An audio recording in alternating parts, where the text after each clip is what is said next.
The NYPD will now give receipts to people that they stop and frisk but don't arrest. Now, this is supposed to be the solution to some of the discriminatory actions that have been taking place in New York as a result of the stop and frisk policy. And this is actually a policy that was proposed, supported, and pushed by a federal monitor by the name of Peter Zimroth. Now, let me tell you exactly what will happen in New York. Beginning September 21st, NYPD officers will have to issue receipts to anyone they stop but do not arrest, and offer an explanation for the encounter. Officers will also have to fill in their badge number and provide contact information for the Civilian Review Board in case citizens want to file a complaint. Now, the officer will be asked to check a specific box on a receipt that includes categories such as acting as a lookout, engaging in a drug transaction, and matches a specific suspect's description. Now, what's incredible about this is, first of all, cops should already be forced to tell you why they're stopping you when they stop you. So the fact that this is something that needs to be pushed onto a police force is a little ridiculous. But also, the police department doesn't like it, the police union doesn't like it, and then those who want to reform police departments say that it doesn't go far enough. Now, why doesn't it go far enough? Well, apparently there was something known as, there was another type of legislation that people were trying to push through. And what it would do is it would actually lead to more accountability when it came to these police officers. For instance, instead of having to hand write things on the receipt, the police officers would have to carry business card-like cards, I guess, and they'd have to give it to people. It would be pre-printed with their information on there, their badge number. Makes sense. That way, if you want to file a complaint, it'll be easy to do so. Some people are worried that if they handwrite this on the receipt, or if they give the people the information handwritten, they'll purposely be messy so people can't read it, so that could be a problem. But also, here's some more issues with it. The new policy requires officers to issue receipts only during technical stops, leaving out thousands of police encounters such as traffic ticketing and routine questioning.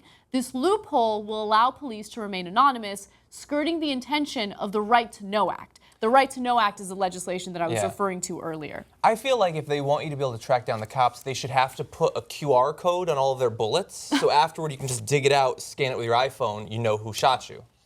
I think that's what they should probably do. Well, I like I like that idea. Yeah, I don't know why you have to politicize this right away.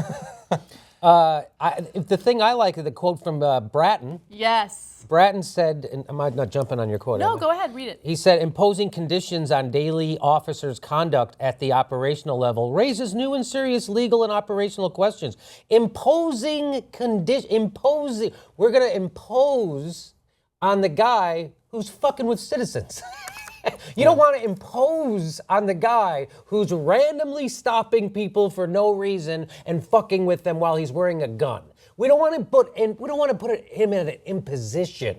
But the citizen, who gives a shit? We're putting little kids in the criminal justice system, giving them felonies that we don't give to white people. We're totally having a two-tiered justice system. We know all the crime that's happening in America is happening on Wall Street. This is just a police state against poor people, and specifically poor people of color. That's all this is, and Bratton doesn't give a shit about that because it's a culture. And you can't say he's a racist because everyone will get mad at you, but he's completely on board with a racist policy called stop and frisk. And the fact that he's more worried about the imposition that we're going to put on officers who are being paid a healthy salary, and they get benefits, and they get a union with our tax dollars, who are going to then harass citizens. You don't want to impose on them. Shows you how broken the police culture is in America. Just to give you statistics,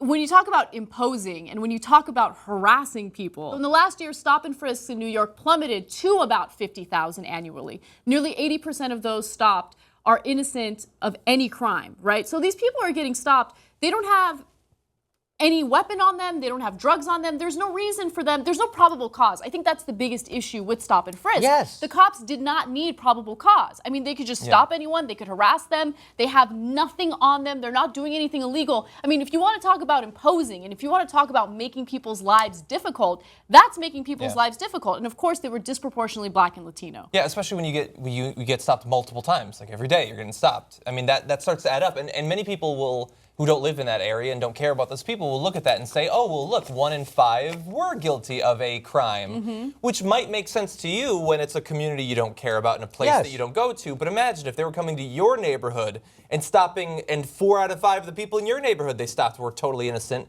You wouldn't put up with it for a single day. Imagine if they went to Wall Street and stopped and frisked those motherfuckers. Yeah, I bet they could catch more than 20%. I bet you a lot more of them have coke on them. A lot of them have coke and crystal meth. I'm sure a lot of them are carrying illegal guns too. You know, they're Wall Street guys, right? They're sex addicted fucking cokeheads who've turned investment banking into casino hopping, right? That's what these people are. They're not good people. They're fucking maniacs, right? So that's where the cops should go. Could you imagine if they were stopping and frisking white guys in suits and 4 out of 5 of them didn't have anything on them? They'd be like, but I don't want to impose on the cops. Right. Yeah. Now, we want to ask you guys what you think about this new policy, which again will take place in late September. The question is, after stop and frisk encounters, the NYPD will begin issuing receipts, including reasons for the stop and officers' info. Will this help? So far, 59% of you believe yes, it will help, and 41% of you do not believe that it'll help. We want you guys to chime in, tell us what you think. Again, this poll is on the TYT app, and we do respond to them and share the results later in the show. It can't hurt. I don't know if it will help.